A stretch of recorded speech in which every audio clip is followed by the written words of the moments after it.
Good day, ladies and gentlemen. I'm sure today's video will be the straw that breaks the camel's back in your tolerance of the wisdom given unto me. As you know, I believe the civil rights movement, freedom protests, colored people advancements, being highly educated, and yes, our Hebrew Israelite movement, etc., are nothing more than a trick by the evildoers to refuse to release us from our bondage in the Americas. How, you ask? By easing the punishment Yah commanded, so we will not fulfill the prophecy of Hosea 5:15-17. Quote, I will go and return to my place until they are brought to naught, and then shall they seek my face. In their affliction they will seek me early, saying, let us go and return to the Lord our God, for he has torn and will heal us. He will smite and bind us up. Example. It's simple evil logic, really. No affliction, no crying out. This video is a compilation of questions that question our current situation. Not according to my word, but according to the promises of Yah. I'm talking about the curses. You ready? Allow me to ask you a simple question, gentle nemesis. If Yah said he took away our heritage and Isaiah 19:14, quote, therefore behold, I will proceed to remove this people, and I will remove them, and I will destroy the wisdom of the wise, and I will hide the understanding of the prudent. When did he give it back? Can somebody, everybody, anybody please show me our current dispensation of good and plenty in the holy scriptures of Yah? I have searched and I searched, and I can't seem to find it. Or the logical reason behind the premature awakening in the scriptures. What? You want an example? Okay. When you read Deuteronomy 28:45-46 in the Septuagint, what do you perceive? Quote, and all these curses shall come upon thee, and shall pursue thee, and shall overtake thee, until he shall have consumed thee, and until he shall have destroyed thee, because thou didst not hearken to the voice of the Lord thy God, to keep his commandments and his ordinances, which he has commanded thee. Listen up. And these things shall be signs in thee, and wonders among thy seed forever, because thou didst not serve the Lord thy God with gladness and a good heart, because of the abundance of all things. Example. I just did a video in which I read some of the comments from Israel and the heathens, with both saying the curses were bullocks because they didn't see the signs and wonders among thy seed forever in 2015. Was Yah mistaken in his understanding of understanding our ancestors? Yah forbid. But wait, did you notice why Yah said these curses overtook their children? It was because of the abundance of all things our ancestors enjoyed. They either forgot Yah, and I'm going to say in modern times, they are thanking white Jesus for allowing them to prosper and saying these curses were garbage and an excuse, or they worshiped him sideways, like we see street preachers trying to sell their wares and protecting their brand. Maybe it's just me, but if Yah said, and these things shall be signs in thee, and wonders among thy seed forever, shouldn't all of the children of his ancestors, that's talking about us, show these signs and wonders today? Not just a small segment. I know there's a large segment of the black population these signs and wonders cleave to light skin, but I also know there's an equally large segment that do not fit the curses description today whatsoever. Hence, the reason why heathens think we are full of crap in reciting the curses as proof of our inheritance. What? That example didn't give you goosebumps, huh? All right. Now that we have the perception our ancestors see, all of us, should display signs and wonders forever, meaning until Yah saves us, riddle me this. If Yah said, among nations no ease nor soul of foot have rest, and you shall be oppressed and crushed always, explain welfare to me. You can't. You know why? Because welfare is in direct contradiction to the very signs and wonders put upon you. That's why. There is only one plausible reason for this anomaly of logic. We were given knowledge of ourselves before it was our time in the wilderness. If it is written, and it is, that we are going to be calling Yah all kind of names, which includes the Christians too, it can only mean we are supposed to be unaware of the concept of our God's worship. Just like in Egypt. Again, you must correlate it to Egypt. Another question, gentle nemesis. Why would Yah curse us to have our heritage taken away, thus his holy name, etc., only to give it back to us? Only to say, Ezekiel 39:7, quote, so will I make my holy name known in the midst of my people Israel, and I will not let them pollute my holy name anymore. And the heathen shall know that I am Yah, the Holy One of Israel. Or the whole Hosea 2:18 and 19 breakdown we went over in the other video. You know, when Yah allures us into the wilderness and tells us he is going to take all the names of Baalim out of our mouths, the only way this can possibly make sense is we were given information prematurely, so we would corrupt ourselves, knowing full well we couldn't fully comply while still in bondage in Babylon. It also gives us a false sense of understanding and security, which in turn pacifies us not to call upon Yah to save us. I know some of you are saying that you see positive results from doing the law, etc. So it must be from Yah. He got to be sending it, right? Please remember, people, our laws, judgments, and statutes were designed for preventive measures, meaning do this so those things won't happen. This can only mean when you started doing, or maybe not doing, this thing, those things stop happening to you. It's called the law of cause and effect. Speaking of the law, disclaimer, in no way am I telling, saying, or implying that we are not supposed to do the law. Now that we know we are supposed to do the law, that is. I said it like that because why would Yah allow us to understand we are supposed to do the law, yet have us in a situation where complying with the whole of the law is made null and void by the very society he cursed us to be in? That's a setup to fail, people. And that's not how Yah works. There is only one explanation for this. We were given understanding too early, so we would corrupt ourselves and not call upon Yah. I have viewed many, and I mean many, Hebrew Israelite videos, and not one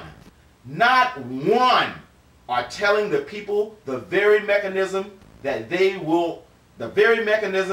will have Yah move off of his throne in our behalf. Cry out to him. Sure, they tell you to do the law, etc., but that is not what Yah said the number one basic requirement was while in our bondage. Speaking of bondage, why would Yah release us from the hard bondage into good and plenty just to put us back into hard bondage so he could fulfill prophecy in breaking the yoke of hard bondage off of our necks? Where's the decency and order in that? Mind you now, nowhere does it say he released us from the marvelous work, even a marvelous work, and a wonder in the scripture. There is only one explanation for this, people. If part of the curses was for us to be the tail and never the head, explain Magic Johnson, Oprah, Usher, even Bobby Brown, the BET sellout guy, etc. That's a little too swanky for you, huh? What about the strong black woman, the entrepreneur? Speaking of miracles, hey, you know, I had to have some kind of segue. Question: if y'all came today, let's just say y'all came today, do you think the prophecies of old will be fulfilled? You know, like the prophecy of Uncle Ezekiel explaining certain prophecies to the children of his people. What I mean is, if prophecy said we were supposed to be asking him the strange meaning of him joining the two rods with obvious perplexity, why do we know the meaning of the prophecy now? I can go on and on with the same results. Like, what type of miracle and awesome display of power of Yah in birthing a nation in one day and releasing us when? Heck, the black Hebrew Israelites are already a nation and waiting to go back since the 1800s. The womb worshippers are nations waiting to go. The Nubians, the Muslims, etc. are all already and waiting to go. But wait!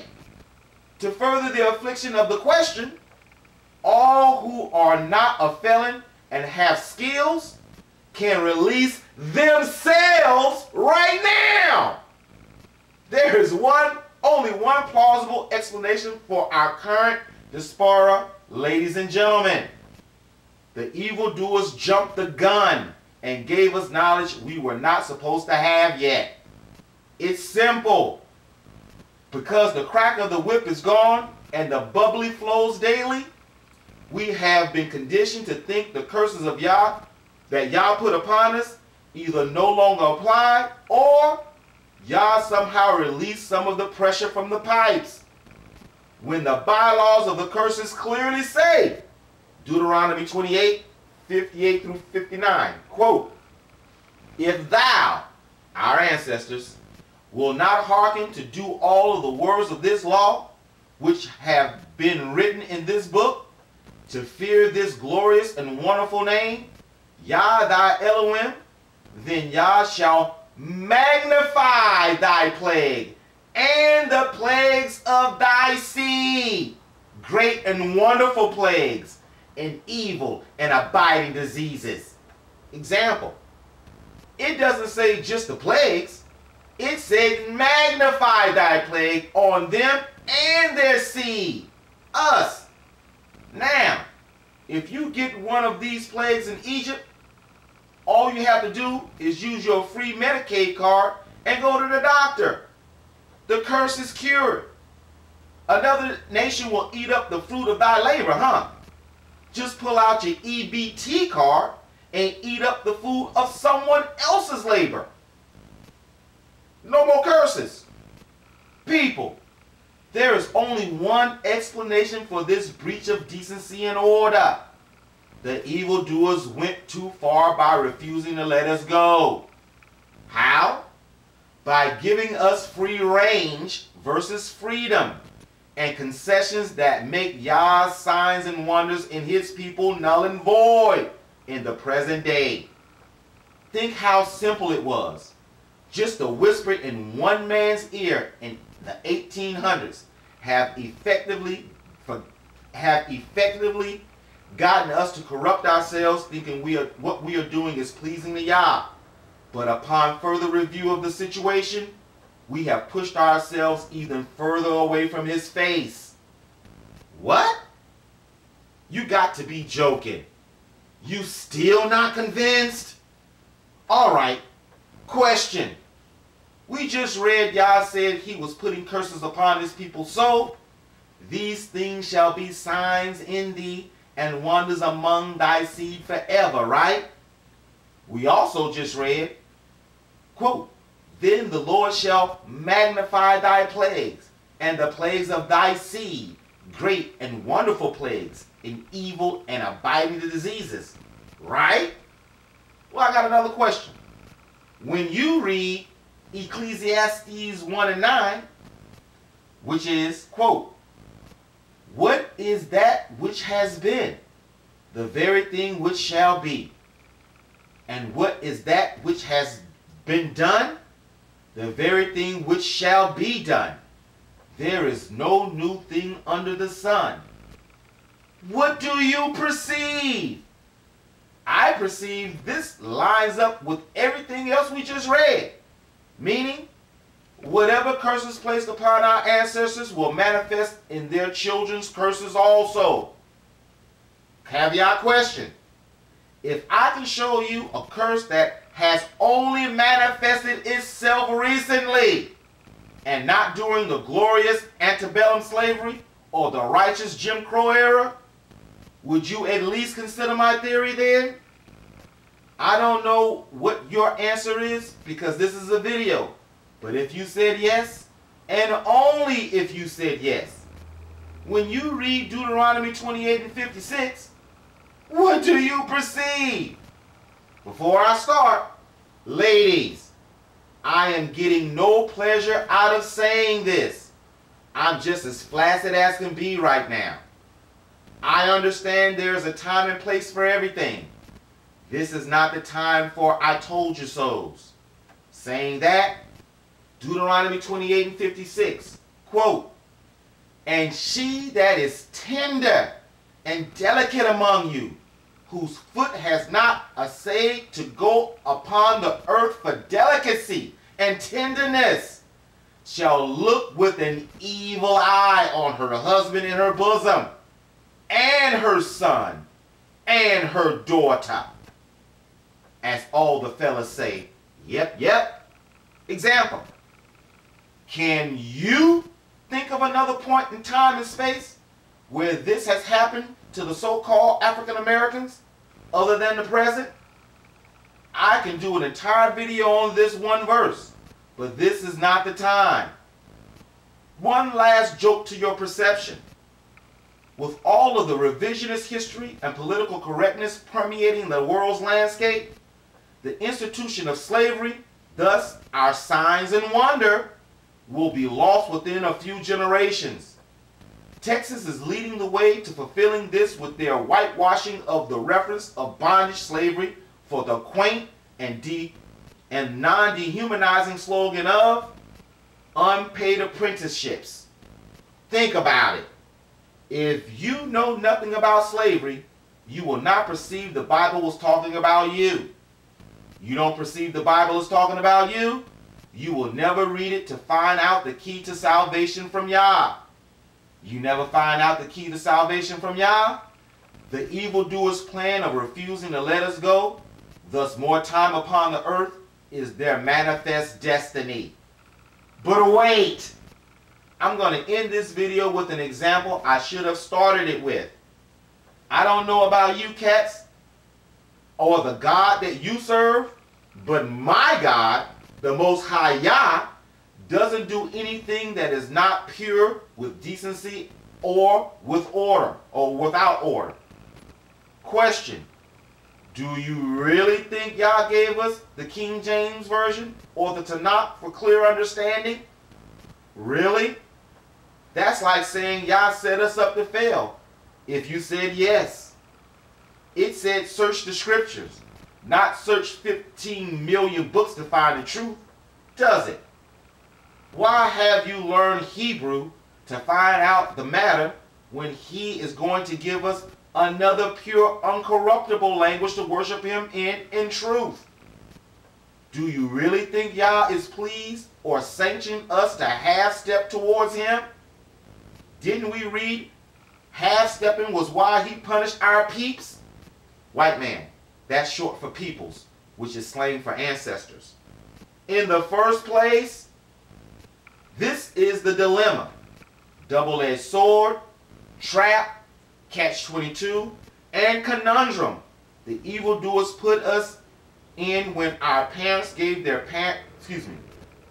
This is the dilemma, double-edged sword, trap, catch-22, and conundrum the evildoers put us in when our parents gave their power over to the beast during the civil rights movement. It is a vicious cycle indeed, with only one solution. We must do what the scriptures tell us to do, which is the requirement to have Yah come and save us. And that is cry out to Him. Cry out to Him. He will save us. He promised. Put Him to the test. Let's all do it together. But first we have to have the understanding that we are in bondage and we need saving. Man, you cats don't need saving. None of y'all need saving. Come on, I need saving because I'm sick and tired of y'all. Thank you for listening to this video and look for the next.